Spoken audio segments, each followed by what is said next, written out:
Hi, I'm John Stevenson, and we'll be looking at the book of Proverbs, the book of wisdom.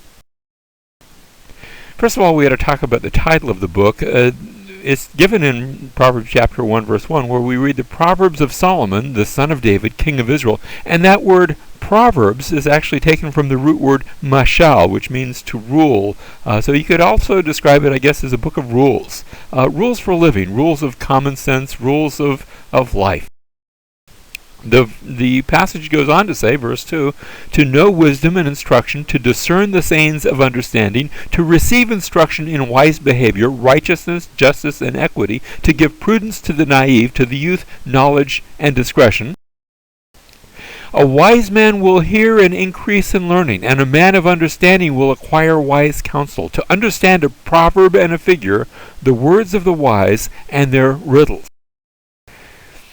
The term about wisdom actually takes us back all the way to Exodus chapter 28, verses 2 through 3, where when Moses is giving the instructions on how to build not just the tabernacle, but the garments for Aaron, we read, and you shall make holy garments for Aaron your brother. This is actually God speaking to Moses.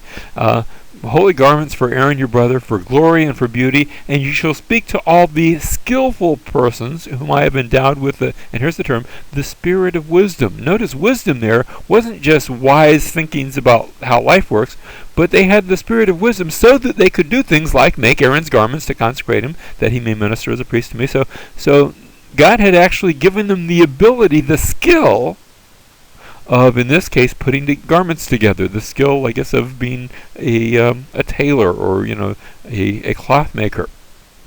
Likewise, when we speak of wisdom in the book of Proverbs, it's going to be the skill of living. So that term wisdom is certainly key to us. Now, Proverbs chapter 1, verse 7 gives us what I think is perhaps the foundational principle for all the Proverbs that starts off here. The fear of the Lord is the beginning of knowledge, and then its contrast. And we've already noted this, that when we look at poetic books, whether it's books of wisdom or other sorts of Hebrew poetry, that is typically given in parallelism. So first we have the statement, the fear of the Lord is the beginning of knowledge. That's a good thing. And then its opposite, notice, fools despise wisdom and instruction. So we have the wise way and we have the foolish way. That's going to be a very common theme in the book of Proverbs. Two things we notice here. First of all, we ought to talk about the idea of the fear of the Lord. And this isn't a fear like the fear of a playground bully, a fear that drives away. Rather, this is a fear that draws us near.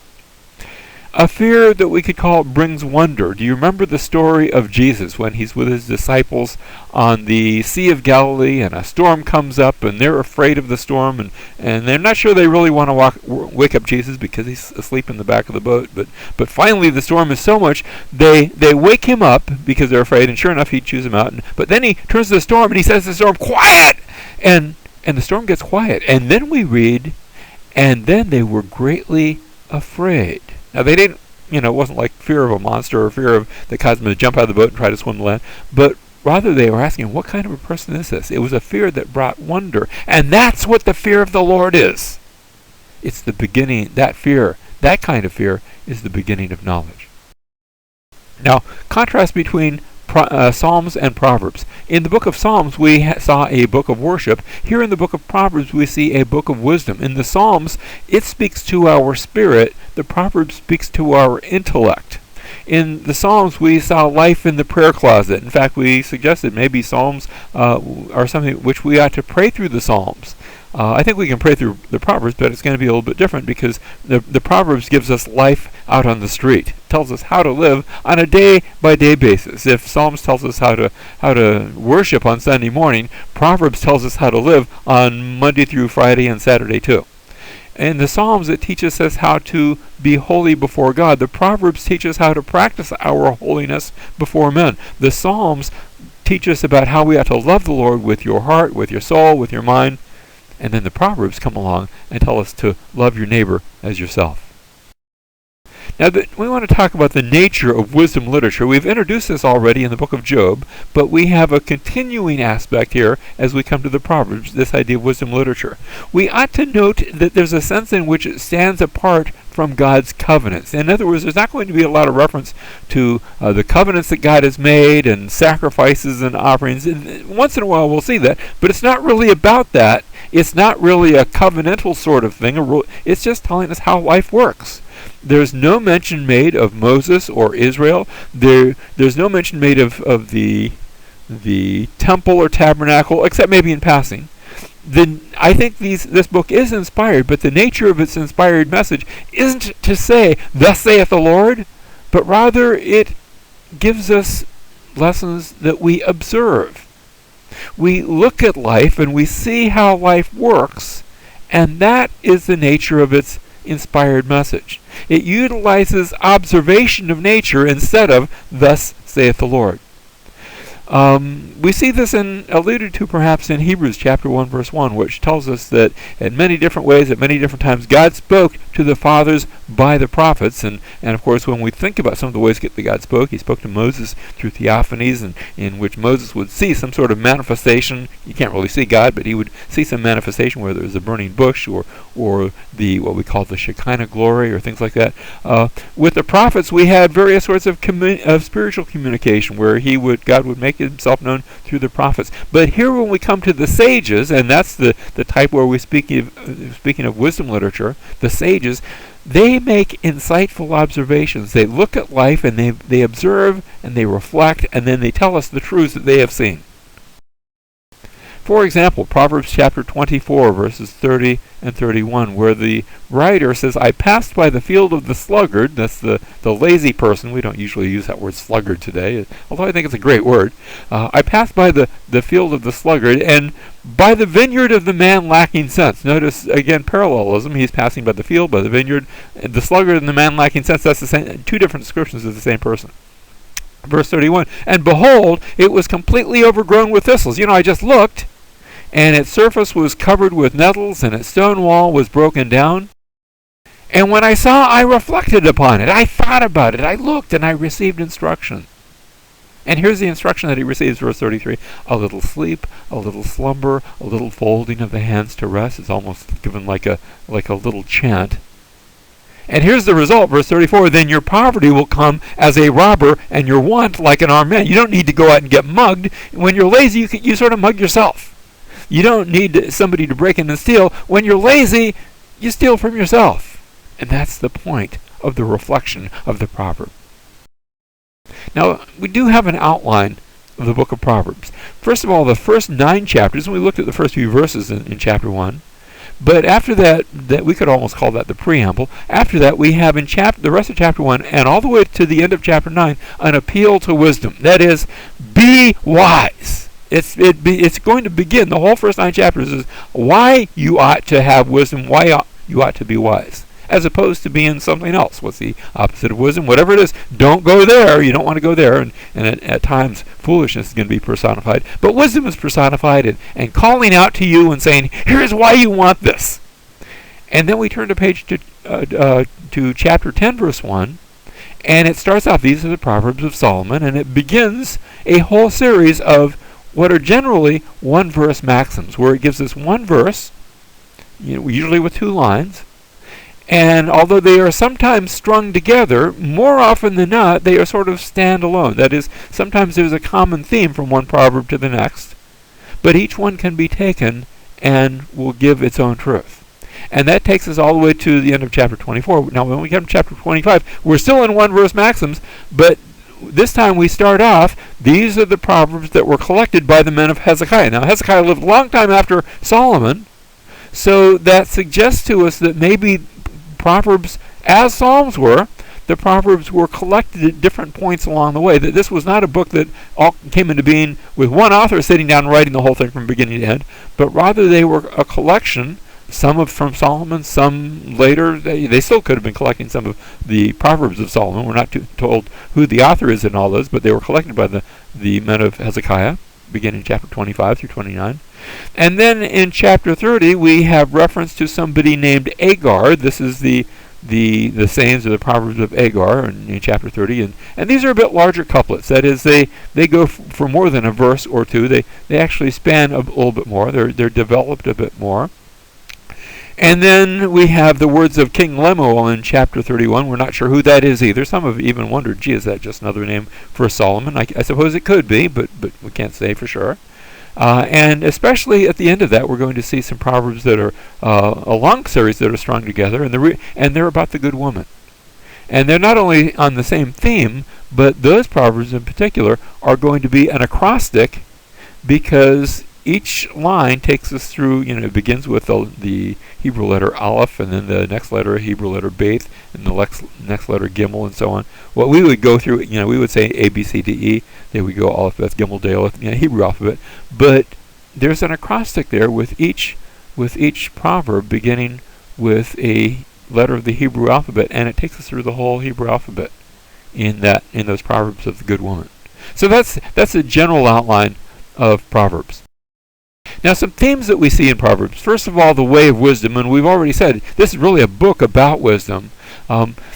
This is seen, for example, in those introductory, chapters 1 through 9. Remember, we said is the call for wisdom. In chapter 4, verses 11 and 12, we read, "I have directed you in the way of wisdom. I have led you in upright paths. When you walk, your steps will not be impeded, and if you run, you will not stumble."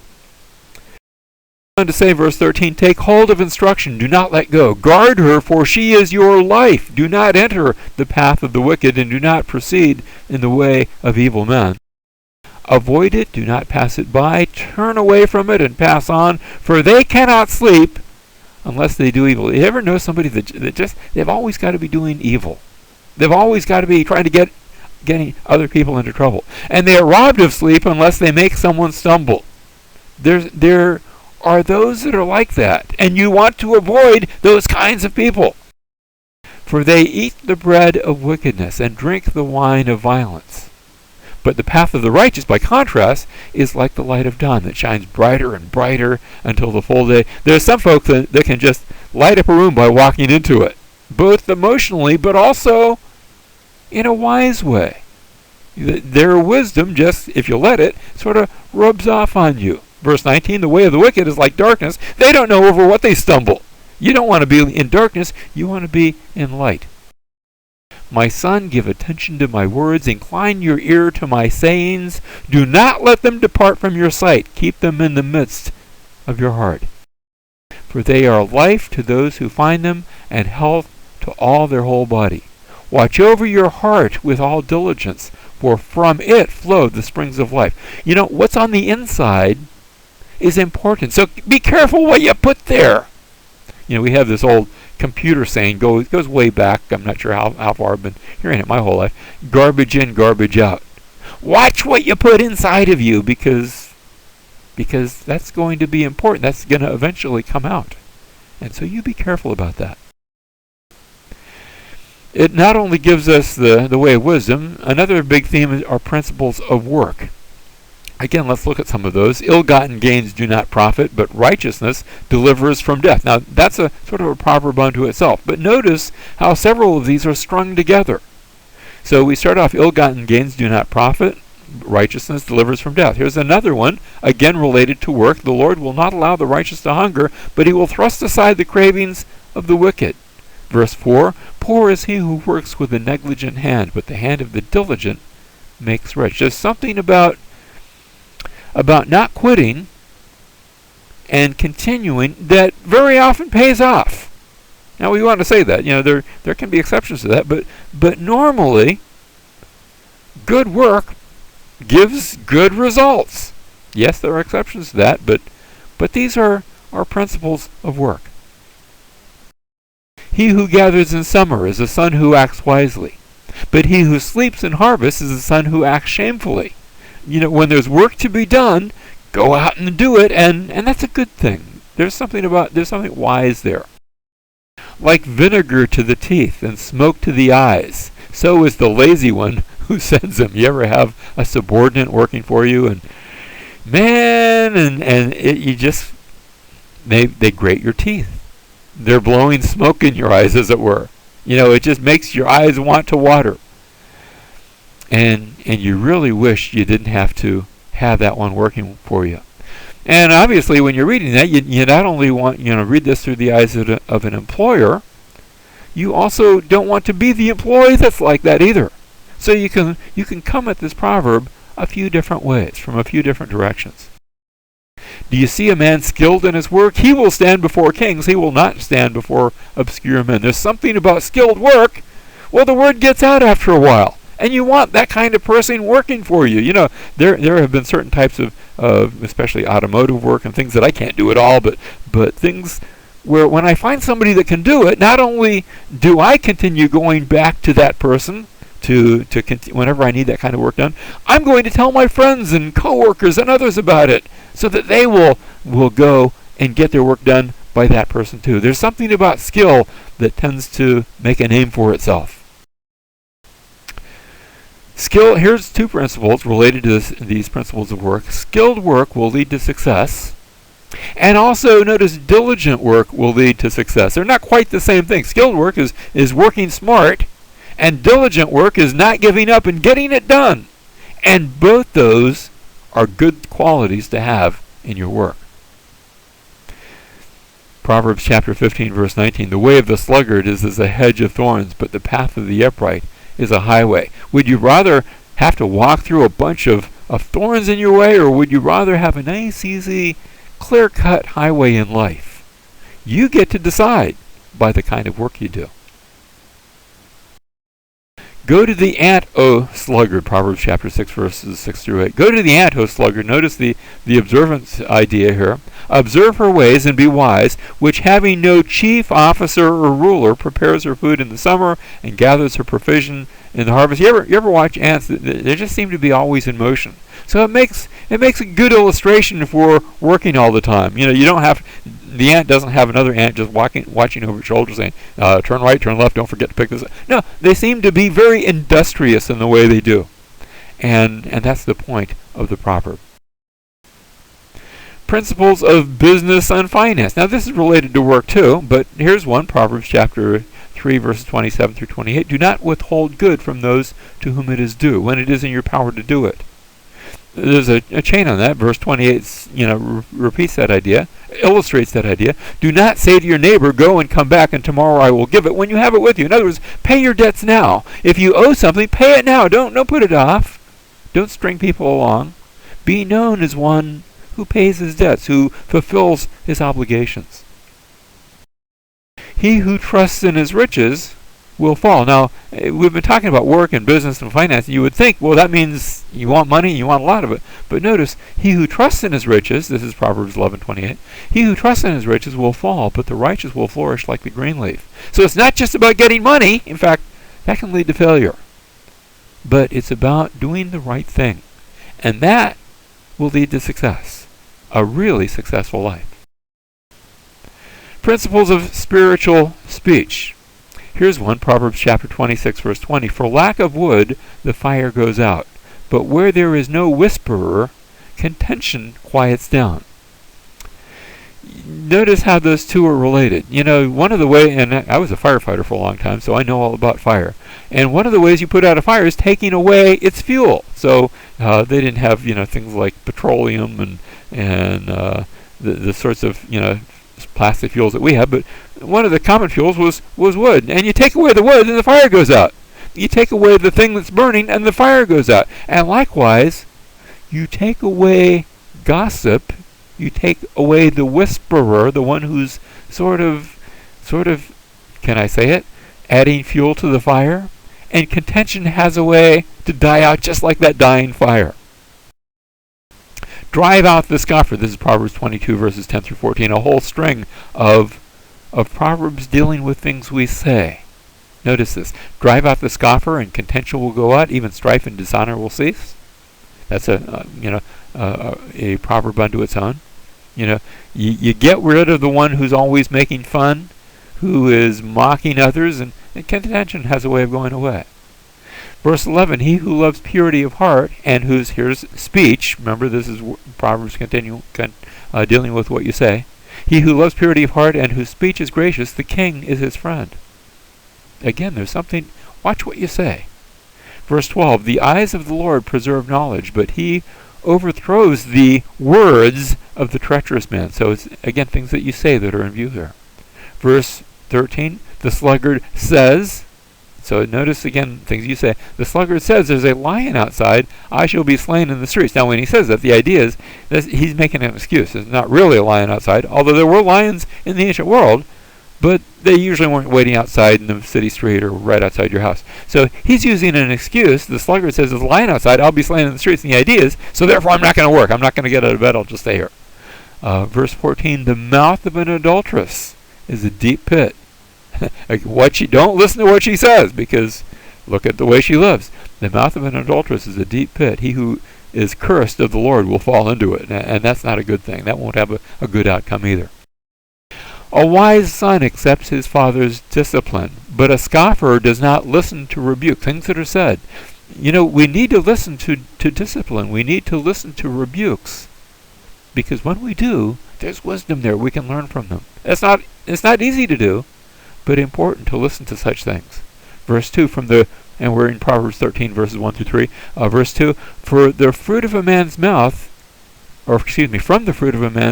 he enjoys good, but the desire of the treacherous is violence. So, what does one say? Is it good? Is it violence? Listen up.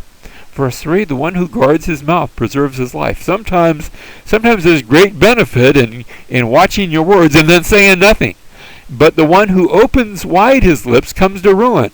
More often we regret what we did say than what we didn't. Now I'm not saying that's always the case, but there's an old saying that says it goes, the wise man is known for his scarcity of words. The fool, he opens his mouth and removes all doubt. Probably mess up the proverb. But the same idea here. He who guards his mouth preserves his life. And the one who opens his widest lips comes to ruin. In fact, back in World War II, they used to have a saying, open lips sink ships. Sometimes saying things, ill-advised things, can bring to ruin. In Proverbs 31, verses 10 through 13, as I said, we see this proverb of the excellent wife. And in just summarizing up some things about her, this good woman, she conducts her affairs in such a way as to instill trust on the part of her husband. He can trust her. He knows that she's got his good welfare, and she's using wisdom, and he doesn't have to be watching over her shoulder because she's doing well. She's both hardworking, she's efficient, her husband is clothed appropriately. They're not afraid of the cold weather because the husband and the children, they're all clothed appropriately in a good way. She's hardworking, she's efficient, she's not afraid to engage in business. It says she sees a field, she buys it, she purchases it. She's not just sitting at home idle. Praise is given to both her husband as well as to her. Both her name and her husband's name are voiced in the city gates. You can imagine her husband speaking her name in the gates of the city. Let me just say, I speak really highly of my wife. My wife is a wonderful wife, and I praise her name in the gates of the city and speak well of her. And because of her, my name also is praised, and people speak well of me and of the marriage that we have. And I chose wisely a good wife to have, a most excellent wife. Now, some lessons that we can learn from the Proverbs. First of all, there's a universal need for wisdom. Everybody needs to be wise. And we can especially see that when we think about wisdom. Sometimes we think about Solomon, who had great wisdom, but didn't always use wisdom. And wisdom can be applied in every area of life, whether you're young or old, whether you're work or retired or a student getting ready for future labors, whether you're at church on Sunday morning or at work on Monday through Friday, or maybe just at home on Saturday, or anywhere in between. There's a universal need for wisdom. Secondly, there's a universal arena of wisdom. That is, wisdom encompasses every area of life. No matter where you go, wisdom is applicable. Thirdly, what is wise is also what is good.